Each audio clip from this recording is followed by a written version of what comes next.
With the Cardiff Half Marathon coming up next month, we've seen a real influx of runners coming into the clinic with common complaints with ankle and knee pain.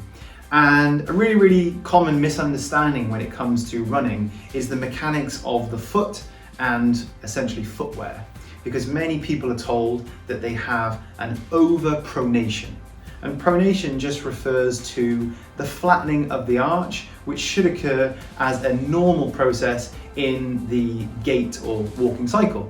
And so if I have a normal arch in my foot, what should happen as I move is that arch should be able to flatten, but then equally be created into an arch again. And so it's the movement into one position and then back to the other that matters.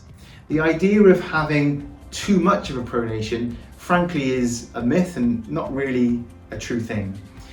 Instead, the problem lies when I'm stuck in any one position, whether I'm in a rigid arch, which is called supination, or a more flat foot, as a pronated foot, is fine as a starting position. It doesn't matter if you have a flat foot or a rigid arch.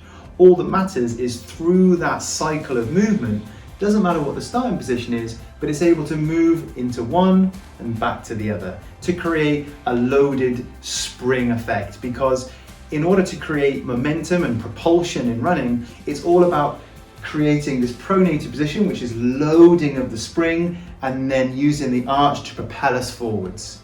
So don't worry too much if you're being told that you overpronate. Instead, you need to be able to assess, can I actually move my foot in both directions? So that's really important. Because if you're presenting with the common injuries that we see, like Achilles pain and patella tendon pain, it's often because the patient is stuck in one position. And so if they are in a pronated position 100% of the time, there's a chronic stretching of the Achilles where the foot is in that position. And so it never really gets a chance to contract. Instead of the muscle then transmitting force, the tendon has to take over. And so it doesn't matter how much rehab we do on the tendon, unless the foot has the ability to move through all directions, you'll keep getting injured.